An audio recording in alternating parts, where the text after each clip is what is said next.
பிப்ரவரியில் board exam எழுத போகிற மாணவர்களுக்கு என்னோட வாழ்த்துக்கள். அதில் அவர்கள் மிகப்பெரிய தேர்ச்சி பெற்று மிகப்பெரிய மதிப்பெண்கள் பெற்று மிக தன்னம்பிக்கையோடு அந்த தேர்வை அணுக என்னுடைய சேனல் சார்பாக என்னுடைய வாழ்த்துக்கள்.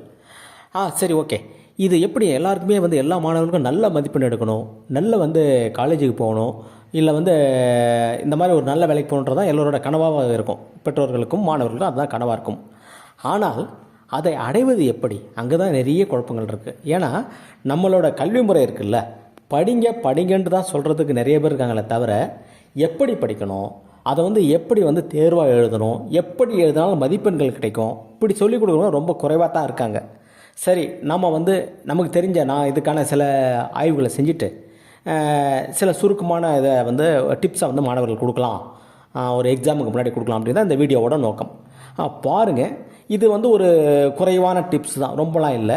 பட் நீங்கள் இதையை மனதில் வச்சுக்கிட்டு நீங்கள் உங்களுக்கு தெரிந்த நல்ல டிப்ஸை எடுத்துக்கோங்க. படிக்கிறது சுலபமாக எப்படி படிக்கிறது, ஸ்மார்ட் ஒர்க்குன்னு சொல்லுவாங்கள்ல, அந்த மாதிரி சுலபமாக எப்படி படிக்கிறது, அதை எப்படி கிரகித்து கொட்டுறது, எப்படி மைண்டில் வச்சுக்கிறது, அது மனப்பாடம் பண்ணி எப்படி வச்சுக்கிறது. ஏன்னா எப்போ மனப்பாடன்றது என்னென்னா, நீங்கள் அதை தொடர்பாக எப்போது கேள்வி கேட்கப்பட்டாலும், எந்த கேள்வி வந்தாலும், அது சம்மந்தமாக எந்த கேள்வி கேட்கப்பட்டாலும் நீங்கள் அதுக்கு பதில் கொடுக்கணும். அது தான் நீங்கள் முழுமையாக படிச்சிருங்கன்னு அர்த்தம். ஸோ அந்தளவு ஒரு பாடத்தை நீங்கள் முழுமையாக படிக்கணும். 100% படித்தா போதாதுங்க, நீங்கள் 200% படிக்கணும். ஒரு லண்டனில் நினைக்கிறேன் சில ஆய்வுகளை மேற்கொண்டாங்க. அதில் ஒரு மாணவர்கள் ஒருத்தர் எத்தனை மதிப்பெண் எடுப்புன்னா, ஒருத்தர் 97 எடுப்புன்னு சொன்னார் 100க்கு, இன்னொருத்தர் 99 எடுப்பேன் அப்படின்னாரு, இன்னொரு மாணவர் 100 எடுப்பேன் அப்படின்னு ரொம்ப கான்ஃபிடண்ட்டாக சொன்னாங்க 3 பேருமே. அதுக்கப்புறம் எக்ஸாம் முடிஞ்ச பிறகு பார்த்தாக்கா, இந்த 100 மதிப்பெண் சொன்னார்ல அவருக்கு 97 தான் வந்திருந்தது. இந்த 99 சொன்னார் இல்லையா, அவருக்கு 96 தான் வந்தது. இந்த 97 சொன்னவருக்கு ஒரு 3 மார்க்கு 4 மார்க் கம்மியாக தான், குறைவாக தான் இருந்துச்சு. அதாவது அவங்க சொன்னதை விட எடுத்த மதிப்பெண்கள் குறைவாக தான் இருந்துச்சு. அப்போ இதுலேருந்து என்ன தெரியுது, நமக்கு எவ்வளோ மதிப்பெண்கள் வேணுமோ அதை விட அதிகமாக நம்ம நம்மளோட கோல் போஸ்ட்டை அதை விட தூரமாக நம்ம செட் பண்ணணும் இல்லைங்களா. இப்போ அதனால தான் நம்ம 200%ன்றது கிடையாது, 100% தான். ஏன் 200%, 200% ஏன் சொல்கிறோன்னா, ஸோ நம்ம அந்த அளவுக்கு நம்ம எய்ம், நம்மளோட லட்சியத்தை வச்சுக்கிட்டா தான் நம்ம அந்த 100% அடைய முடியும். நம்ம படிக்கும்போது, ஏன்னா எல்லாமே ஹியூமன் தானே, எரர் வர்றது சகஜம் தானே, தவறுகள் பிழைகள் வர்றது எக்ஸாமினேஷனில் வர்றது சகஜம். ஸோ 100% நம்ம படித்தோம்னா அது கண்டிப்பாக 95, 96, 97 தான் வரும், அதுக்கு மேலே வர வாய்ப்பே கிடையாது. அதனால தான் நம்ம என்ன பண்ணணும், அதையும் தாண்டி எஃபோர்ட் போடணும். இப்போ ஒரு பாடத்தை ஒரு லெசனை நீங்கள் ஒரு 10 முறை படிக்கிறீங்கன்னு வச்சுங்களேன், அது போதாது. அதை 20 முறையாக நீங்கள் மாற்றணும். ரெண்டாவது நீங்கள் என்ன பண்ணுறீங்கன்னா, இந்த ஸ்கூலில் கொடுக்குற அந்த டெஸ்ட்டை மட்டும்தான் நீங்கள் பர்சீவ் பண்ணுறீங்க. ஆனால் அதுவே போதாதுன்றாங்க.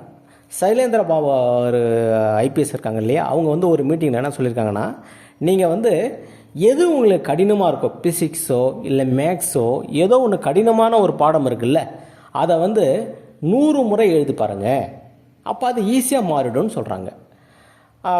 டெஸ்டிங், உங்களோட செல்ஃப் டெஸ்ட்டு, நீங்கள் ஸ்கூலில் வைக்கிற டெஸ்ட்டை விட்டு வீட்டில் எழுதுங்க. நீங்களே ஆசிரியர், நீங்களே மாணவர், நீங்களே உங்களுக்கு டெஸ்ட் வச்சுக்கோங்க, நீங்களே திருத்துங்க.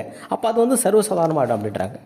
அப்புறம் அவரே என்ன சொல்கிறாருன்னா, ஒரு பாடத்தை, அவர் சொல்கிற டிப்ஸ் சொல்கிறேன், ஒரு பாடத்தை முழுமையாக படிச்சிருங்க முதல்ல. இது என்ன, இந்த பாடம் இப்போ ஒரு காந்தவியல்னு வச்சுக்கோங்களேன், அதை முழுமையாக படிச்சிருங்க. ஆரம்பத்தில் புரியுதோ புரியலையோ, இல்லை அது உங்களுக்கு ஆர்வம் இருக்கோ இல்லையோ, தெரியுதோ தெரியலையோ, அதை முழுமையாக படிச்சிருங்க. படித்த பிறகு என்ன பண்ணுங்கள், அதுக்கப்புறம் கேள்வியாக மாற்றுங்கன்றார். அந்த சப்ஜெக்ட் காந்தவியல் இருக்குல்ல, அதை கேள்வியாக மாற்றுங்க, கொஷினாக மாற்றுங்கன்றார். காந்தவியல் என்றால் என்ன, இது எதற்காக, இது எப்படி உருவாச்சு, அப்படியே ஒரு கேள்வியை உருவாக்கிங்கன்னா அதன் பிறகு அதுக்கான பதிலை தேடுங்கள். அந்த பாடத்திலேருந்து அதுக்கான பதிலை கண்டுபிடிங்க அப்படின்றார். இது தவிர்த்து நம்ம பொதுவான சில டிப்ஸ் என்னென்னு பார்த்தோம்னா, நம்ம எழுதும்போது திருத்தமாக எழுதணும். அடித்தல் திருத்தலை நம்ம எக்ஸாமில் தவிர்க்கணும். ஏன்னா அடித்தல் திருத்தல் நீங்கள் ஆரம்பத்தில் வரலாம், அது இறுதி தேர்வுலேயும் அந்த அடித்தல் திருத்தல் வருதுன்னா நீங்கள் தெளிவாக இல்லைன்னு அர்த்தம், தெளிவாக எக்ஸாமினேஷனை அணுகலன்னு அர்த்தம். அதனால தான் அந்த அடித்தல் திருத்தல் வருது. ஸோ அதை தவிர்க்கணும், முற்றிலுமாக தவிர்க்கணும், இல்லை குறைக்கணும். அப்படியே அடித்தல் திருத்தல் இருந்தாலும் அந்த வேர்ட்ஸ் மேலே ஒரே ஒரு சிங்கிள் லைன் போட்டுட்டு அதுக்கப்புறம் நீங்கள் அதன் பிறகு தொடரணும். அதை அழிச்சு எடுக்கிறதுலாம் அந்த பேப்பரை டேமேஜ் பண்ணும். ஸோ அந்த பேப்பரை டேமேஜ் பண்ணாமல் நீங்கள் அதை ஒரு சின்ன லைன் போட்டுட்டு அதுக்கப்புறம் தொடரலாம். அதுக்கப்புறம் வந்து இந்த மேக்ஸு ஃபிசிக்ஸ்லாம் அட்டன் பண்ணுறீங்க இல்லையா, ஃபார்முலா இந்த மாதிரி இதெல்லாம் பண்ணுறீங்க இல்லையா, ஸோ அதை வந்து எல்லா ஸ்டெப்ஸுமே அதில் வந்து ப்ரெசென்ட் பண்ணுங்கன்னு சொல்கிறாங்க. ஏன்னா நீங்களாம் வந்து அந்த மனசுக்குள்ளேயே பண்ணிவிட்டு ரொம்ப ஷார்ட் பண்ணி ஆன்சர் எழுதுறீங்கன்னா அந்த மார்க் குறையும். ஏன்னா கடைசி இறுதி ஆன்சருக்கு வந்து 1 மார்க் தான். மீதி நீங்கள் எத்தனை ஸ்டெப்ஸை நீங்கள் ப்ரெசென்ட் பண்ணுறீங்கன்றதை பொறுத்து தான் உங்களுக்கு முழுமையான மதிப்பெண்கள் கிடைக்கும். அதனால் வந்து ஃபிசிக்ஸில் மேக்ஸ்லாம் என்ன பண்ணுங்கள், அழகாக 1 பை 1 ஸ்டெப்பாக அது எப்படி உங்களுக்கு அந்த ஆன்சர் வந்ததுன்றதை வந்து நீங்கள், ஏன்னா டீச்சர் அதை தான் பார்ப்பாங்க, இவன் எப்படி வந்து ப்ரெசென்ட் பண்ணி அந்த ஆன்சரை கொண்டு வந்திருக்காருன்றதை வந்து பார்ப்பாங்க. ஸோ கவனம் பார்ப்பாங்க. அதனால் வந்து ப்ரெசன்டேஷன் வந்து எல்லா ஸ்டெப்ஸுமே எழுதுங்க. யூனிட்ஸை வந்து மறந்துடாதீங்க. இப்போ கேஜியில் வருது, இல்லை வந்து பவுண்டில் வருது, இல்லை எது வருதோ அந்த யூனிட்ஸை வந்து மறந்துடாது. ஆம்ப்ஸ் வருது, வோல்ட்ஸ் வருது, அந்த யூனிட்ஸை வந்து ஆன்சரோட எழுதியிருக்குமான்றதை செக் பண்ணுங்கள். கண்டிப்பாக செக் பண்ணுங்கள். அந்த யூனிட்ஸுக்கும் மார்க் உண்டுங்க. அதுக்கப்புறம் வந்து இந்த லாங் பரா எழுதுவீங்கல்ல, எஸ்ஏ இல்லை இந்த மாதிரி பெரிய பெரிய இந்த 5 மார்க் கொஸ்டின்லாம் லாங் பராவாக வரும்ல, அதை வந்து அந்த மாதிரி எழுத வேண்டாம்னு சொல்கிறாங்க. ஏன்னா ரொம்ப பெருசாக இருந்துச்சுன்னா அது படிக்கிற அந்த திருத்தக்கூடிய ஆசிரியர் இருக்கார்ல, அவருக்கு வந்து ஒரு மாதிரி பர்டனாக இருக்கும், ஒரு மாதிரி டயர்ட் ஆகிடுவாங்க. ஸோ அதனால் ஒரு பாரான்றது வந்து 3லேருந்து 5 வரிகள் வந்து இருக்கணும் அப்படின்றாங்க. ஸோ அந்த மாதிரி பாராவை பிரித்து எழுதுறது வந்து ரொம்பவே நல்லது. அவங்களுக்கு திருத்தங்கள் வந்து கொஞ்சம் எளிமையாக இருக்கும். அதுலேயே நீங்கள் பாயிண்ட்ஸ் கொடுக்க 1 2 3 பாயிண்ட்ஸ் கொடுக்க முடிஞ்சாலும் இன்னமும் அவங்களுக்கு திருத்துறவங்களுக்கு வந்து ரொம்ப எளிமையாக இருக்கும். முடிஞ்சு அதை ட்ரை பண்ணி பாருங்கள். அப்புறம் choose a correct answer. One mark வந்து ரொம்ப கவனமாக பண்ணுங்கள். ஏன்னா உங்களுக்கு வந்து 1 மார்க் வந்து ரொம்பவே முக்கியம். உங்களோட ஸ்கோர் பண்ணுறதுக்கு நீங்கள் 100% ஸ்கோர் பண்ணணும்னா அந்த 1 வேர்டு வந்து மார்க் வந்து ரொம்பவே அதிகம். சில பேர் வந்து பெரிய பெரிய 5 மார்க்ஸ்லாம் நல்லாவே பண்ணிவிடுவாங்க. 3 மார்க்ஸ் 5 மார்க்ஸ்லாம் நல்லா பண்ணிவிடுவாங்க. ஆனால் 1 மார்க்லாம் அவங்களுக்கு வந்து போகும். காரணம் என்னென்னா அதை வந்து அதை ப்ராக்டிஸ் பண்ணணும். 1 மார்க் கொஷின்ஸ்க்கு வந்து நிறைய ப்ராக்டிஸ் பண்ணணும். ஏன்னா அது நிறையா வரும், கிட்டத்தட்ட 30 மார்க் கிட்ட வரும்னு நினைக்கிறேன். ஸோ அதை வந்து நிறைய ப்ராக்டிஸ் பண்ணுங்கள். அதில் வந்து பார்த்திங்கன்னா இந்த சூஸ் அ கரெக்ட் ஆன்சர் இருக்குது இல்லையா, அதில் வந்து ரொம்ப ஒரு டிப்ஸ் இருக்குது. என்னன்னாக்கா, ஒரு 4 ஆன்சர் இருக்குது இல்லையா, ஆப்ஷன்ஸ் இருக்குது இல்லையா, அந்த கிட்டத்தட்ட அதில் 3 வந்து ஒரே மாதிரியாகவே கொடுப்பாங்க, 3 இல்லை 2 ஒரே மாதிரியாக கொடுப்பாங்க. அதனால் நீங்கள் என்ன பண்ணுங்கள், கொஸ்டினை தெளிவாக நிதானமாக படிச்சுட்டு அதுக்கு சரியான ஆன்சர் உங்களுக்கு தோணும்ல, அது ஆப்ஷனில் இருக்கான்னு பாருங்கள். அப்போ தான் நீங்கள் வந்து கரெக்டான ஆன்சர். ஏன்னா ஒரு வார்த்தை கூட மாறிடும், அதை நம்ம கவனிக்க முடியாமல் போய்டும். எக்ஸாம் அந்த அவசரத்தில் அந்த சின்ன வேர்டு மாறுது இல்லையா, அதை நான் கவனிக்காமல் போய்டும். ஸோ நம்ம என்ன பண்ணோம், அந்த கொஷினை படிச்சுட்டு உள்வாங்கி படிச்சுட்டு இதுக்கான இந்த ஆன்சர் இது தானே, இந்த ஆன்சர் ஆப்ஷனில் இருக்கான்னு பார்த்து அதை டிக் பண்ணுங்கள். அதன் பிறகு பல பேர் எழுதும்போது இந்த டிராயிங் வருதில்ல, அதுக்கான இடத்த விட்டுட்டு எழுதிடுவாங்க. எழுதி முடிச்சுட்டு கடைசியாக வந்து அந்த டிராயிங் வரைவாங்க. ஏன்னா அந்த டைமை வந்து மேனேஜ் பண்ணலாம் அப்படின்றது அவங்களோட எண்ணம். பட்டு இங்கே என்ன சொல்கிறாங்கன்னா சில பேர், இல்லை நீங்கள் எழுதும் போதே அந்த டிராயிங்கை வரைஞ்சிட்டு போடுங்க, அப்போ தான் உங்களுக்கு அதுக்கான சரியான இடம் ஒதுக்க முடியும். ஸோ எல்லா நேரமும் ஒன்று தானே, டிராயிங் அதுக்குன்னு தனியாக வரைய போகிறீங்க. ஸோ அதை வந்து நீங்கள் அந்த டிராயிங்கை வரைஞ்சிட்டு அதுக்கப்புறம் எழுத ஆரம்பிச்சிங்கன்னா அதுக்கான சரியான, ஏன்னா ஒரு சின்ன இடம் விட்டுட்டு சின்ன கேப் விட்டுட்டு அதுக்கப்புறம் அந்த டிராயிங் உங்களால் அதுக்குள்ளே ஃபிட் பண்ணுறது ரொம்ப கஷ்டமாயிடும். அதேமாதிரி வந்து ரொம்ப பெருசாக விட்டிங்கன்னா அதுக்கேற்ற மாதிரி நீங்கள் டிராயிங்கை வரையணும். அது உங்களுக்கு ஸ்பேஸ் வந்து சும்மா இருக்கும். ஸோ அது தெரிஞ்சிடும், காட்டி கொடுத்துரும். ஸோ அதனால் அந்த டிராயிங்கை வரைஞ்சிட்டு அதுக்கப்புறம் எழுதிங்கன்னா அது வந்து ஒரு நீட்டாக இருக்கும், பார்க்குறதுக்கு வந்து பேஜ் அலைன்மெண்ட் வந்து ரொம்ப சரியாக இருக்கும். ஸோ அந்த மாதிரி ட்ரை பண்ணுங்கள்.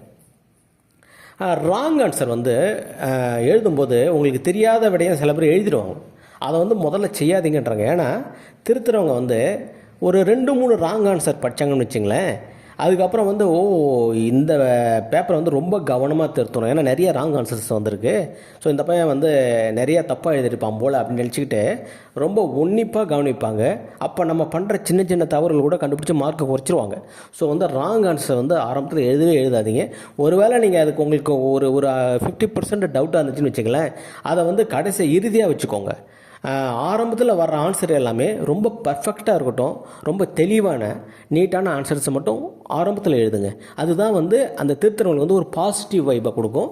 ஸோ அவங்க வந்து ஓரளவுக்கு ஒரு ப்ரெஷர் மோடில் வந்து அவங்க திருத்தும் போது அவங்க ஓரளவுக்கு பார்த்துட்டு இவர் நல்லா தான் எழுதியிருப்பார்ன்ற நம்பிக்கை அந்த வந்து அவங்களுக்கு கொடுக்கும். ஸோ அதனால் வந்து முதல்ல தெளிவாக தெரிந்த சரியான விடைகளை வந்து முதல்ல எழுதுங்க, ஆரம்பத்தில் எழுதுங்க. ஒருவேளை உங்களுக்கு சந்தேகமாக இருந்தாக்கா அதை வந்து பிற்பகுதியில் எழுதிக்கலான்ட்டு சொல்கிறாங்க. ஹேண்ட் ரைட்டிங்கில் வந்து என்ன பண்ணுவாங்க, சில பேர் வந்து தெளிவாக இருக்கணுன்றதுக்காக பெருசாகவும் எழுதுவாங்க, கேப் விட்டு எழுதுகிறாங்க. அது வந்து தப்புன்றாங்க. அது என்னென்னா கேப் விட்டு எழுதும்போது அந்த படிக்கிறது வந்து அந்த ரொம்ப கடினமாக இருக்கும் அவங்களுக்கு, திருத்துறவங்களுக்கு விட்டு விட்டு படிக்கிற மாதிரி இருக்கும். அந்த கோர்வை வராது. அதனால் ரொம்ப கேப்லாம் விட்டால் அது ரொம்ப கன்றாவியாக இருக்கும் அப்படின்றாங்க. அது விரும்புறதில்ல, திருத்துறவங்க விரும்புறதில்ல. என்ன கேப் வேணுமோ ஒரு வேர்ட் டு வேர்டு வந்து என்ன கேப் வேணுமோ அதை மட்டும் விடுங்க.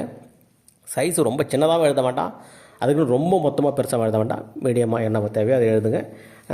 உங்களுக்கு வர்ற கையெழுத்தே எழுதுங்க. அங்கே போய் நம்ம அழகாக எழுதுறோன்னு மாற்றி கீற்றி எழுதி ஃபார்மேட்டை மாற்றி எழுதி உங்களுக்கு நேர வரையும் ஆகும். ரெண்டாவது அது வந்து ஒரு யூனிஃபார்மாக இருக்கும், அது சரியாக இருக்காது. அப்புறம் கேள்வியை முழுசாக படிச்சுக்கிட்டு பதில் எழுதுங்க. படிக்கும்போது ரொம்ப வேகமாக படிச்சிட்டிங்கன்னா அது வேறு மாதிரி புரிஞ்சிடும். ஸோ அதனால் விச்சு கேட்டிருக்கானா இல்லை வேறு கேட்டிருக்கானா ஹவ் கேட்டிருக்கானா அப்படின்ட்டு அதை புரிஞ்சுக்கிட்டு என்ன கேட்டிருக்கான்றதை தெளிவாக உள்வாங்கிட்டு அதுக்கப்புறம் பதில் எழுதுங்க அப்படின்னு சொல்கிறாங்க. எக்ஸாம்பிள் கேட்டாங்கன்னா அதையும் எழுதுங்க, மிஸ் பண்ணிடாதீங்க அப்படின்றாங்க. கொஷின் நம்பரை ரொம்ப சரியாக எழுதுங்க. கொஷின் நம்பரை மாற்றி எழுதிட்டீங்கன்னா அது மார்க் போய்டும். ப்ளீஸ் கொஷின் நம்பரை சரியாக எழுதுங்கன்னா அவங்க பார்த்து கண்டுபிடிச்சிட்டு இருக்க முடியாது எந்த கொஷின் நம்பரு. ஸோ கொஷின் நம்பரை கரெக்டாக எழுதுங்க. மிக முக்கியமான விஷயம் பேப்பர் ப்ரெசன்டேஷன் ரொம்ப அழகாக ப்ரெசென்ட் பண்ணுங்கள். பார்த்தோன்னே கண்ணில் ஒத்திக்கலான்னு சொல்லுவாங்கள்ல, அந்த மாதிரி ரொம்ப அழகாக பேப்பரை ப்ரெசென்ட் பண்ணுங்க. திரும்ப ரீசெக் இதை மட்டும் மறந்துடாதீங்க. நீங்கள் நல்லா பாருங்கள், எவ்வளோ நல்லா படிக்கிற மாணவனாக இருந்தாலும் எவ்வளோ பர்ஃபெக்டான பர்சனாக இருந்தாலும் கண்டிப்பாக ஒரு 3-5 மதிப்பெண்களுக்கு அவங்க தவறு பண்ணியிருப்பாங்க. அதை அவங்க என்ன பண்ணணும், எழுதுன அந்த மைண்ட் செட்டை விட்டுட்டு அதுக்கப்புறம் ஒரு ஃப்ரெஷ்ஷப் பண்ணிக்கிட்டு இது வேறு ஒருத்தரோட ஆன்சர் பேப்பர் அப்படின்ட்டு தெரிஞ்சுக்கிட்டு அப்படி அந்த மைண்ட் செட்டில் நீங்கள் திருத்ததாக இருந்தால் அதை எப்படி திருத்துங்களோ அந்த மைண்ட் செட்டில் திருத்தினாக்கா உங்களுக்கு நிறைய தவறுகள் அதில் பிடிபடும். ஸோ நீங்கள் 3-5 மதிப்பெண்கள் உங்களோட ரீகரெக்ஷன் டீச்சிங்கிலேருந்து நீங்கள் அந்த மதிப்பெண்களை எடுக்கலாம். ஸோ இதெல்லாம் ஒரு பொதுவான டிப்ஸ். இதை தாண்டி நிறைய இருக்கும், உங்களோட டீச்சர் சொல்லியிருப்பாங்க. நிறையா நீங்களும் சில வீடியோஸ்லாம் பார்த்துருப்பீங்க. ஸோ அதெல்லாம் மைண்டில் வச்சுக்கிட்டு இந்த பேஸில் நீங்கள் ஒரு எக்ஸாமினேஷன் அணுகுனீங்கன்னா 100 மதிப்பெண்கள்லாம் எடுக்கிறது சாதாரணம். ஸோ முழு மதிப்பெண்கள் நீங்கள் எடுக்க முடியும். உங்களுக்கு மீண்டும் என்னோடய வாழ்த்துக்கள். மிகச்சிறந்த மதிப்பெண்களை எடுத்து மிகச்சிறந்த கல்லூரிகளுக்கு போக என்னோட மனமார்ந்த வாழ்த்துக்கள்.